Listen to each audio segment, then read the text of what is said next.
회피형 성향을 가진 사람이 겉으로 인정하는 것보다 여러분을 훨씬 더 필요로 한다는 사실을 깨닫게 되면 어떤 일이 벌어질까요? 어쩌면 어른스럽게 상황을 받아들이고 솔직하게 대화할 거라고 생각하실지도 모릅니다. 하지만 그렇지 않습니다. 실제로 일어나는 일은 그들이 하는 말과 완전히 모순되는 행동들입니다. 그들의 행동은 이상한 모순 덩어리가 됩니다. 방어 기제는 멀어지라고 소리치지만 동시에 여러분에게 끌리게 되죠. 제3자의 입장에서는 완전히 비이성적으로 보이는 패턴이 만들어지고 여러분은 그 사람의 진짜 감정이 무엇인지 더욱 혼란스러워집니다. 이게 진짜인지 아닌지 헷갈리게 됩니다. 오늘 이 영상에서는 회피형 상대가 여러분에 대한 필요성을 깨닫게 될 때 초기의 저항부터 실제로 관찰할 수 있는 행동의 변화까지 각 단계별로 어떤 일이 일어나는지 자세히 알아보겠습니다. 평소 거리를 두는 것을 당연하게 여겼던 사람이 갑자기 불안해하는 모습을 보인다면 지금부터 집중해 주시기 바랍니다. 그 사람의 내면에서 무언가 변하고 있는 것이니까요. 변화는 회피형 상대가 스스로 무언가를 의식적으로 인정하기 훨씬 전부터 시작됩니다. 그들의 몸과 마음이 먼저 여러분의 부재를 감지하고 정확히 이름 붙일 수 없는 불편함으로 이를 인식합니다. 그들은 평소처럼 일상을 보내고 일을 처리하고 친구들을 만나며 자신이 선호한다고 주장했던 모든 독립적인 활동을 합니다. 하지만 말로 표현할 수 없는 찝찝함을 느낍니다. 혼자 있을 때 느끼던 평소의 만족감이 예전 같지 않은 것이죠. 그들도 이를 알아차리지만 그저 스트레스나 피로 혹은 이번 주가 유독 힘들어서 그렇다고 대수롭지 않게 넘겨버립니다. 회피형 사람들은 감정적인 신호를 합리화하는데 전문가입니다. 그래서 이 감정을 일시적인 것으로 치부하고 아무것도 변하지 않은 것처럼 살아갑니다. 이 초기 단계에서 여러분을 향한 그들의 행동은 자신이 설정한 거리감과 대체로 일치합니다. 연락을 더 자주 하지도 않고 말투가 부드러워지지도 않으며 마음이 변했다는 명확한 신호도 보내지 않습니다. 여러분의 입장에서는 아무것도 달라진 것이 없어 보입니다. 그 사람은 아무런 불편함 없이 자신이 만든 이별 속에 완벽하게 적응한 것처럼 보입니다. 하지만 내면에서는 허락 없이 여러분에 대한 생각이 불쑥불쑥 떠오르는 작은 순간들을 겪기 시작합니다.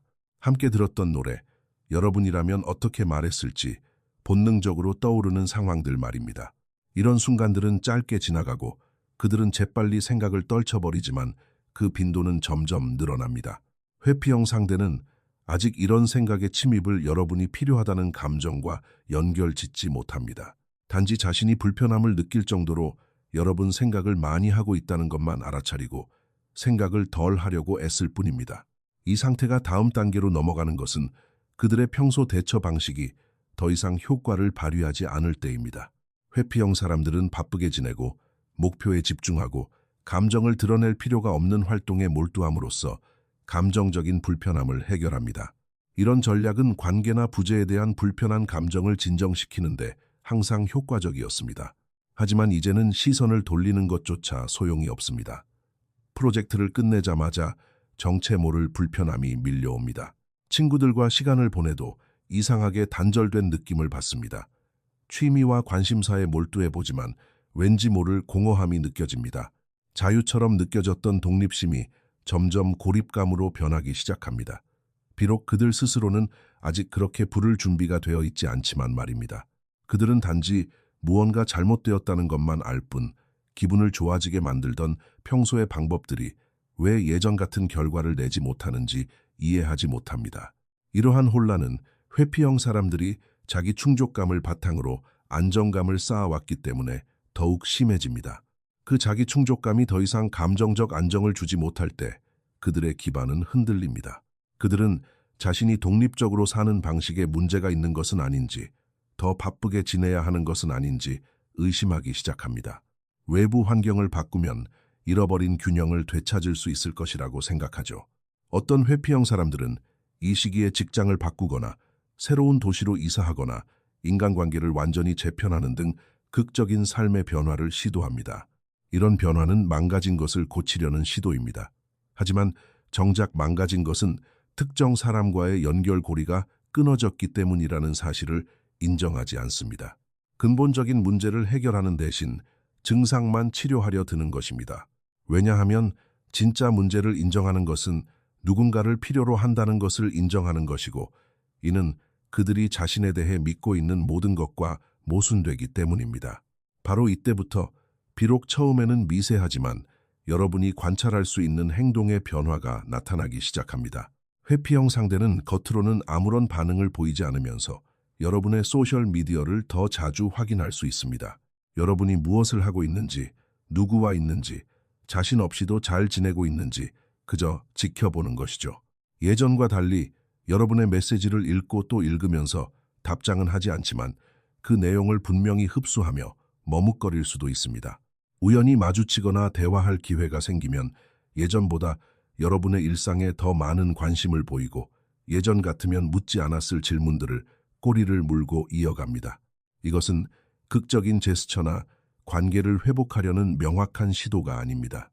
그들은 아직 그 문을 열고 들어갈 준비가 되지 않았지만, 여러분이 이별을 극복하고 있는지, 이별이 여러분에게 영향을 미치고 있는지, 아직 가능성이 열려 있는지에 대한 호기심이 커져서 정보를 수집하는 행동일 뿐입니다. 관심의 변화는 내면에서 일어나고 있는 중요한 사실을 드러냅니다. 회피형 사람들은 자신이 다른 사람들보다 이별의 상처를 덜 받고 더 빨리 회복하며 깊은 애착을 경험하지 않는다고 믿습니다. 이런 믿음은 독립적이고 혼자서도 잘 해낸다는 그들의 자아상을 보호해 줍니다. 하지만 끊임없이 여러분의 삶을 확인하고 있는 자신을 발견할 때 그들은 이 믿음과 모순되는 증거에 직면하게 됩니다. 스스로에게는 그저 가벼운 호기심이라고 변명할지 모르지만 관심의 빈도와 집중도는 다른 이야기를 하고 있습니다.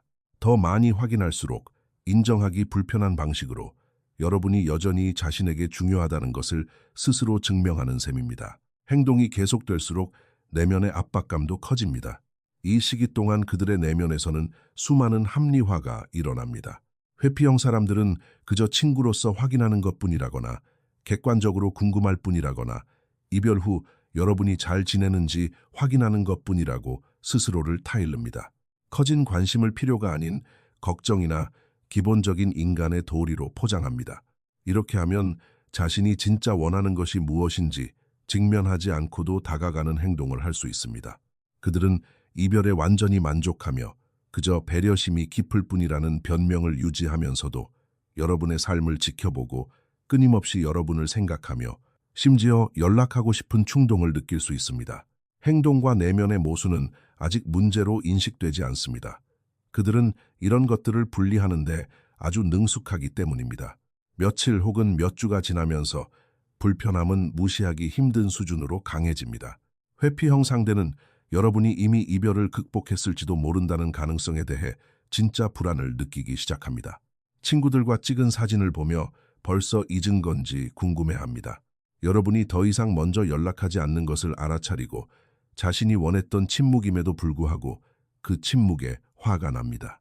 여러분이 새로운 사람과 만나는 것을 상상하고 이전의 막연한 불편함처럼 쉽게 떨쳐낼 수 없는 신체적 반응을 경험합니다. 이런 불안감은 누구도 필요하지 않다는 그들의 믿음과 정면으로 부딪히기 때문에 그들의 자아에 깊은 위협이 됩니다. 혼자서도 괜찮다는 것을 중심으로 정체성을 형성해 왔는데 이제 감정 시스템이 그 정체성과 모순되는 명확한 신호를 보내고 있는 것입니다. 이로 인해 발생하는 인지 부조화는 엄청납니다. 불안과 함께 찾아오는 신체적 감각은 종종 회피형 사람들을 놀라게 합니다. 몸으로 감정적인 고통을 느끼는 것에 익숙하지 않기 때문입니다. 다른 사람과 함께 있는 여러분을 생각할 때 가슴이 답답해지는 것을 느낄 수도 있습니다. 며칠 동안 여러분이 아무것도 올리지 않아 확인할 수 없을 때 가슴이 철렁 내려앉을 수도 있습니다. 생각이 계속 꼬리를 물어 잠을 이루지 못할 수도 있습니다.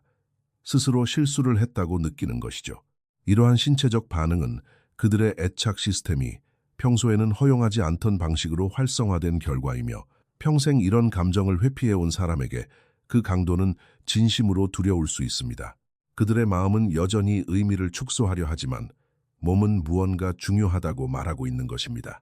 그 다음 벌어지는 일들은 여러분이 분명하게 관찰할 수 있는 논리적으로 말이 되지 않는 모순된 행동들입니다. 회피형 상대는 전달받은 기사나 굳이 답장하지 않아도 되는 뜬금없는 질문 등 중립적인 핑계를 대며 연락할 수 있습니다. 연락을 먼저 하긴 하지만 왜 연락했는지에 대해 그럴싸한 변명거리를 유지하는 방식을 택합니다. 또는 우연을 가장하여 여러분이 자주 가는 장소에 나타나는 등 마주칠 상황을 만들어냅니다. 평소보다 게시물을 많이 올리면서 소셜미디어 활동을 늘리기도 합니다. 이는 자신이 잘 지내고 있다는 것을 보여주려는 것인데 역설적으로 전혀 잘 지내지 못하고 있다는 증거입니다. 이런 행동들은 상대방에게 다시 다가가고 싶다는 것을 인정하지 않은 채 여러분에게 닿을 수 있는지 확인하려는 시도입니다. 연결고리가 필요하다는 사실은 숨긴 채 여전히 연결고리가 존재하는지 확인하는 것입니다. 이런 연락의 전략적인 성격을 보면 내면에서 어떤 계산이 이루어지고 있는지 알 수 있습니다. 그가 보내는 모든 메시지는 실제로 보내기 전에 마음속에서 몇 번이나 썼다 지웠다를 반복한 것입니다. 그가 꾸며낸 모든 우연한 만남은 즉흥적인 척하지만 사실 철저히 계획된 것입니다. 그는 취약해질 수 있는 상황을 완벽하게 통제하면서도 연결고리를 만들려고 노력합니다. 이런 통제가 필요하다고 느끼는 이유는 여러분을 다시 원한다고 솔직하게 말했을 때 감당할 수 없는 거절의 상처를 받을 수 있기 때문입니다.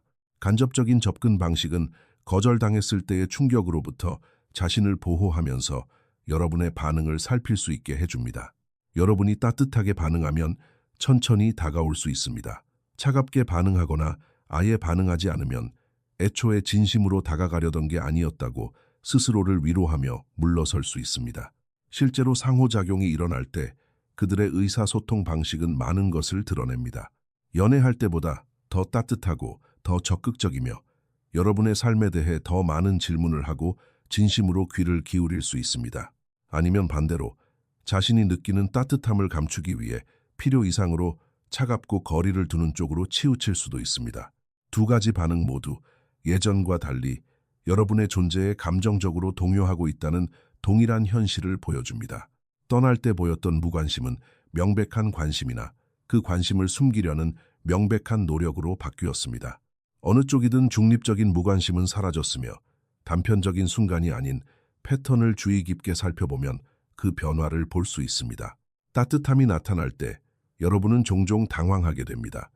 떠나기 전의 모습과 너무 뚜렷하게 대비되기 때문입니다. 그들은 몇 달 전에 여러분이 말했던 작은 세부 사항들을 기억합니다. 전에는 무관심해 보였던 여러분의 일상에 대해 꼬리를 물고 질문합니다. 전처럼 예의상 고개를 끄덕이는 것이 아니라 진심으로 즐거워하며 여러분의 농담에 웃습니다. 이 따뜻함은 그 순간에는 기분 좋게 느껴지지만 동시에 혼란을 줍니다. 진짜 함께 있을 때는 이 사람의 이런 모습이 도대체 어디 있었나 싶기 때문입니다. 정답은 이 따뜻함이 거리감과 상실에 대한 두려움 때문에 특별히 나타났다는 것입니다. 관계 밖에 있을 때 그들의 방어 기제는 약간 느슨해져서 더 진실한 감정이 표면으로 올라올 수 있습니다. 하지만 다시 관계를 시작한다면 지속적인 친밀감의 압박 속에서 그 방어 기제는 다시 활성화될 가능성이 높습니다. 다가왔다 멀어지기를 반복하는 행동은 내면에서 필요성을 부인하기 어려워질수록 더 심해집니다. 연락이나 관심을 늘려 여러분에게 다가갑니다. 그러다 자신이 다가갔다는 사실에 패닉을 느끼고 갑자기 물러납니다. 관계를 회복하는 데 진심으로 관심이 있는 것처럼 따뜻하게 대화하다가 며칠 동안 침묵하며 완전히 사라질 수도 있습니다. 어느 순간에는 감정적으로 다가왔다가 다음 순간에는 완전히 마음을 닫아버립니다. 여러분의 입장에서는 밀당이나 조종하는 것처럼 느껴질 수 있지만 사실 그것은 아닙니다. 필요성을 인식하는 신경계와 그 필요성으로부터 자신을 보호하려는 방어 시스템 사이의 내면적 전쟁이 행동으로 나타나는 것입니다. 다가갈 때마다 취약해지고 의존하게 되는 것에 대한 두려움이 촉발되어 물러나게 됩니다.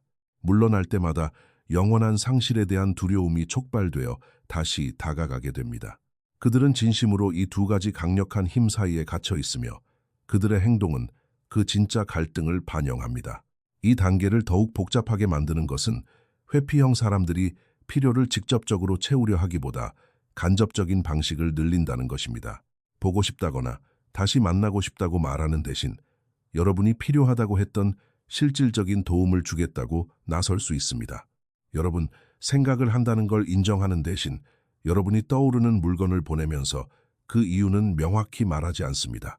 직접적으로 마음을 표현하는 대신 밥은 잘 먹고 있는지, 잠은 잘 자는지 묻는 것으로 걱정을 드러냅니다. 이런 간접적인 표현은 두 가지 목적을 가집니다. 감정을 직접 인정하는 취약함 없이 연결을 유지할 수 있게 해주고, 명확한 거절을 감수하지 않고도 여러분의 반응을 시험할 수 있게 해줍니다. 간접적인 표현에 따뜻하게 반응하면 그들은 여러분의 마음이 여전히 열려 있다는 확신을 얻습니다. 반응하지 않거나 차갑게 반응하면 직접적으로 무언가를 요구하는 무방비 상태에 놓인 적이 없었으니 안전하게 물러날 수 있습니다. 여러분이 필요하다는 깨달음은 보통 한 번에 명확하게 오지 않습니다. 부재를 부인할 수 없게 되는 경험들이 쌓이면서 점진적으로 형성됩니다. 힘든 하루를 보내고 본능적으로 여러분에게 기대고 싶어 하다가 이제는 그럴 수 없다는 사실을 깨닫습니다. 좋은 소식이 있을 때 가장 먼저 나누고 싶은 사람이 바로 여러분이라는 것을 알게 됩니다. 무언가 어려움을 겪을 때 여러분의 조언을 듣고 싶어하는 자신을 발견하고 놀랍니다. 이런 순간들이 쌓여서 더 이상 무시할 수 없는 일관된 패턴이 됩니다. 회피형 상대는 여러분이 자신의 감정 세계에서 다른 어떤 것으로도 채울 수 없는 특별한 역할을 했다는 것을 인정하기 시작합니다. 다른 인간관계는 이해받는다는 느낌을 주지 못합니다. 혼자 하는 활동은 예전 같은 만족감을 주지 못합니다.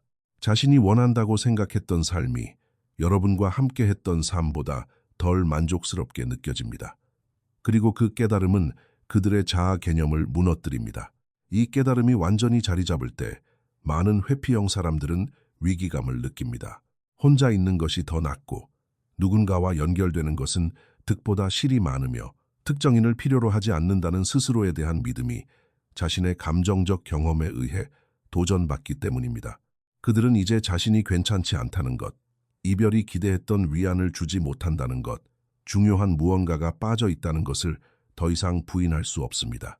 이 위기가 곧바로 연락이나 관계 회복 시도로 이어지지는 않습니다. 일부 회피형 사람들에게는 감정에서 더 멀어지면 감정이 사라질 것처럼 느끼게 하여 회피 성향을 더 키웁니다.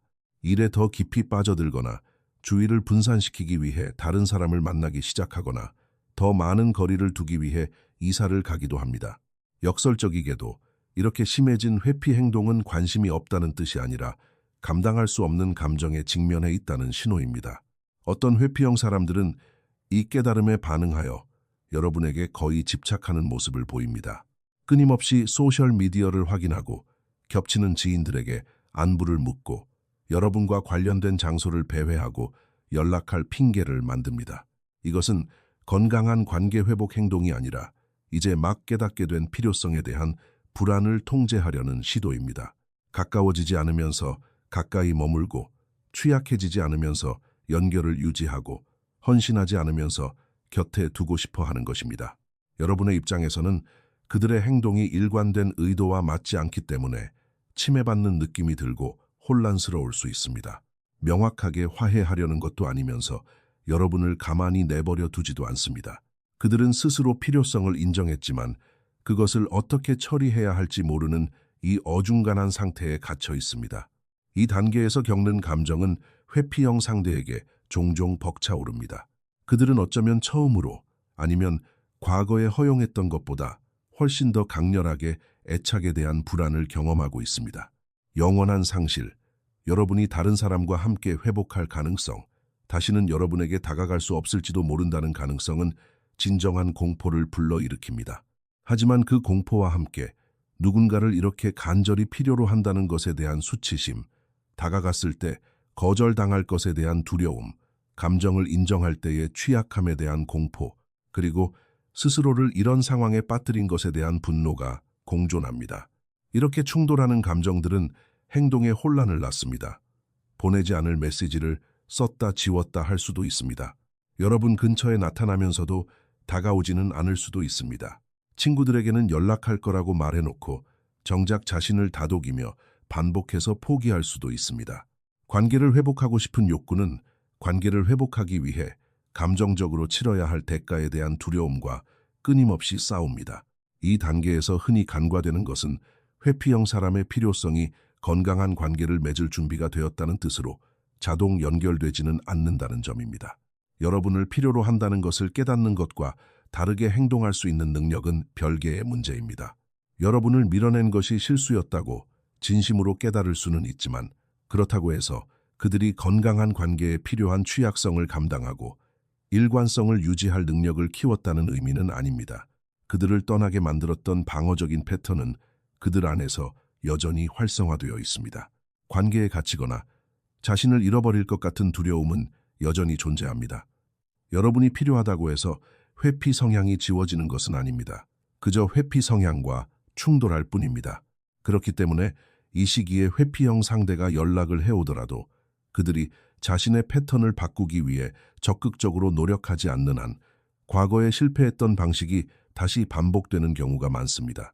일부 회피형 사람들에게는 이 깨달음이 진정한 자아 성찰의 시간으로 이어져 처음으로 자신의 관계 패턴에 의문을 품기 시작합니다. 애착에 관한 책을 읽거나 상담을 받거나 신뢰하는 친구들과 왜 자신의 연애가 계속 실패하는지에 대해 솔직하게 대화할 수도 있습니다. 이런 자아 성찰이 모든 회피형 사람에게 일어나는 것은 아니며 일어나더라도 단시간에 이루어지지는 않습니다. 하지만 불편함을 없애려고만 하지 않고 기꺼이 견뎌낼 의지가 있다면 자신의 필요를 인정하는 그 불편함은 성장의 촉매제가 될 수 있습니다. 이 깨달음을 진정한 변화의 출발점으로 삼는 회피형 사람들만이 결국 더 건강한 방식으로 관계를 회복할 수 있습니다. 하지만 그 과정은 시간과 상당한 내면의 노력이 필요하며 보통 상담이나 다른 자원을 통한 외부의 지원이 필요합니다. 이 모든 과정의 시간표는 개인의 상황에 따라 크게 다릅니다. 어떤 회피형 사람들은 거리를 둔 후 비교적 빨리 필요성을 깨닫고 몇 주 안에 이 단계들을 거칩니다. 반면 어떤 사람들은 자신의 애착 패턴을 마주하기까지 상당한 삶의 변화나 상실을 겪으며 몇 달, 심지어 몇 년이 걸리기도 합니다.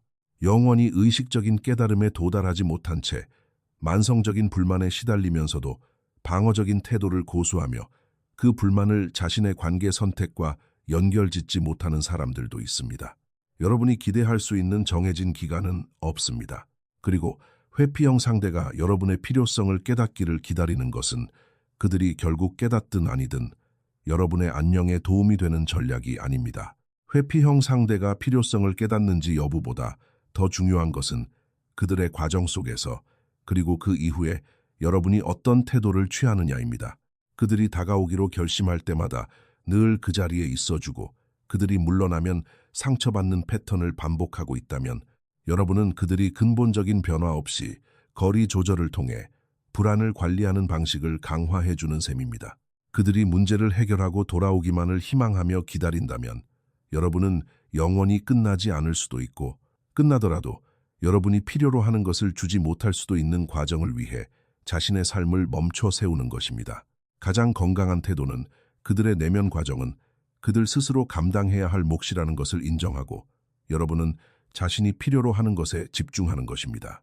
그리고 설령 그들이 돌아온다고 해도 그들의 패턴을 고려할 때 이 관계가 진정으로 여러분의 필요를 충족시킬 수 있을지 고민해야 합니다. 회피형 사람들이 필요를 깨닫고 연락해 올 때 그들의 접근은 명확하고 직접적이지 않아 어떻게 반응해야 할지 난감한 경우가 많습니다. 자신이 실수했다, 보고 싶다, 다시 시작하고 싶다, 다르게 해볼 의향이 있다고 명확하게 말하면서 나타나는 경우는 드뭅니다. 대신 여러분 생각이 난다는 모호한 메시지, 친구로서 시간을 보내자는 제안, 소셜미디어 게시물에 남긴 댓글, 무언가를 도와주겠다는 제안처럼 부스러기 같은 행동을 던집니다. 이런 부스러기 던지기는 여러분의 반응을 시험하고 만약 여러분이 거절할 경우 그럴싸하게 부인할 수 있게 해줍니다. 그저 친근하게 대했을 뿐이라거나 안부를 물었을 뿐이라거나 예의 바른 관계를 유지하려 했을 뿐이라고 우길 수 있죠. 다시 기회를 바라고 있다고 인정하는 대신 이렇게 함으로써 의도를 명확하게 밝히고 확실한 거절을 감수해야 하는 완벽한 취약성으로부터 자신을 보호합니다. 이런 행동의 문제는 그들이 무엇을 원하는지 그리고 여러분이 반응해야 하는지 파악하는 부담을 여러분에게 떠넘긴다는 것입니다. 여러분은 평범하고 친근한 행동에 너무 큰 의미를 부여하는 것은 아닌지 아니면 진짜 어떤 의미가 있는 것인지 고민하며 작은 행동 하나하나를 분석하게 됩니다. 그들의 진짜 의도가 무엇인지, 그들이 무엇을 해줄 수 있는지 알지 못한 채 더 연락을 이어갈지 아니면 선을 그을지 결정해야 하는 과제를 안게 됩니다. 이러한 모호함은 사람을 지치게 하고 원래 관계를 규정지었던 것과 똑같은 불확실성에 여러분을 갇히게 만듭니다. 건강한 관계 회복은 명확성, 직접성, 그리고 의도와 감정에 대해 기꺼이 취약해지려는 태도를 필요로 합니다. 회피형 상대의 접근에 이런 요소들이 빠져 있다면 비록 그들이 필요성을 깨달았다 하더라도 아직 다른 관계를 맺을 준비가 되지 않았다는 신호입니다. 이 과정에서 회피형 상대의 내면에 어떤 일이 일어나고 있는지 이해하면 여러분이 더 명확하게 대응하는 데 도움이 될 수 있습니다. 그들의 모순된 행동은 무작위가 아니며 여러분에게 상처를 주려는 의도도 아닙니다. 애착에 대한 욕구와 방어적인 두려움 사이의 내면적 갈등이 밖으로 드러난 증거일 뿐입니다. 그들의 밀당 패턴은 조종이 아니라 진정한 양가 감정을 반영합니다. 그들의 간접적인 접근은 무관심이 아니라 취약성에 대한 진짜 공포에서 비롯됩니다. 이런 관점에서 그들의 행동을 바라보면 그들의 비일관성으로 인한 개인적인 상처를 줄일 수 있습니다. 하지만 그들의 내면 과정을 이해했다고 해서 그들의 행동을 다 받아주거나 그들이 문제를 해결할 때까지 기다려야 할 의무는 없습니다. 그들의 고군분투에 대한 연민은 누군가가 여러분을 대하는 방식에 대해 여러분이 기꺼이 수용할 수 있는 단호한 경계선과 공존할 수 있습니다. 가장 중요한 질문은 회피형 상대가 여러분을 필요로 한다는 것을 깨닫느냐가 아니라 여러분이 그 사람과 계속 관계를 맺고 싶은가 하는 것입니다. 여러분을 필요로 하면서도 동시에 그 필요성에 대해 깊은 두려움을 가지고 있는 사람과 말입니다. 회피형 사람들이 자신의 애착을 완전히 인정하더라도 일관되고 솔직한 모습을 보여줄 만큼 패턴을 실제로 변화시키는 작업은 엄청난 일이며 대부분이 끝까지 해내지 못하는 지속적인 노력이 필요합니다. 그들이 그 노력을 할 의향이 있는지 알아낼 때까지 여러분이 인내심을 가져야 할 의무는 없습니다. 여러분, 자신의 감정적 안정을 걸고 그들에게 달라질 연습을 할 기회를 주어야 할 의무도 없습니다.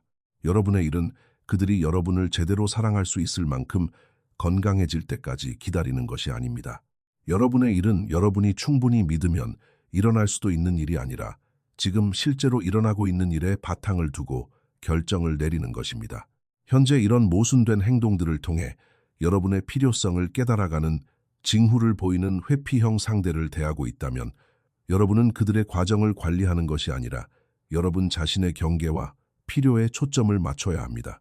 여러분은 그들이 자아 인식을 하거나 변화할 준비를 하는 시간표를 통제할 수 없습니다. 그들이 회피 성향을 극복하는 노력을 하게 만들 수도 없습니다. 애착 패턴을 고칠 만큼 그들을 충분히 사랑할 수도 없습니다. 여러분이 통제할 수 있는 것은 여러분이 필요로 하는 일관성과 명확성을 보여주지 않는 사람에게 계속 곁을 내줄 것인지 여부입니다. 부스러기 같은 관심에 동참할 것인지 아니면 자신의 의도를 직접적으로 밝힐 수 있는 사람을 만날 것인지 결정할 수 있습니다. 이 관계에 시간을 더 투자할 것인지 아니면 여러분 자신의 삶을 향해 온전히 나아갈 것인지 선택할 수 있습니다. 안타까운 현실은 많은 회피형 사람들이 필요성을 깨닫는 단계에서 더 나아가 건강한 관계를 가능하게 하는 실질적인 노력을 하는 단계로 발전하지 못한다는 것입니다. 깨달음의 불편함은 종종 근본적인 패턴을 해결하는 대신 일시적으로 기분을 좋게 해줄 새로운 사람을 찾게 만들기도 합니다. 아니면 여러분에게 연락해서 잠깐 관계를 회복했다가 다시 회피 성향이 발동할 만큼 안정감을 느끼면 똑같은 사이클이 반복되기도 합니다. 그들 내면에 어떤 일이 일어나고 있는지 이해하는 것은 혼란스러운 행동을 해석하는 데 가치가 있습니다. 하지만 그것이 여러분의 필요를 일관되게 충족시켜주지 못하는 사람과 계속 얽혀 있어야 할 이유는 되지 않습니다. 그들이 내면적으로 어떤 단계를 거치느냐보다 중요한 것은 그들의 겉으로 드러나는 행동이 여러분이 파트너에게 바라는 것과 일치하느냐입니다. 회피형 상대의 이런 모순된 행동을 겪어본 적이 있다면 여러분에게는 어떤 모습이었고 어떻게 대처했는지 댓글로 남겨주세요. 이 패턴을 더 명확하게 이해하는 데 도움이 되었다면 좋아요 버튼을 눌러주시고 관계의 역학을 탐색하는 더 많은 콘텐츠를 원하신다면 구독해 주세요. 누군가의 내면 과정을 이해한다고 해서 여러분에게 맞지 않는 대우를 받아들여야 한다는 뜻은 아니라는 것을 기억하세요. 그들이 내면에서 어떤 문제를 겪고 있든 상관없이 여러분은 명확하고 일관성 있게 다가올 수 있는 사람을 만날 자격이 있습니다. 시청해 주셔서 감사합니다.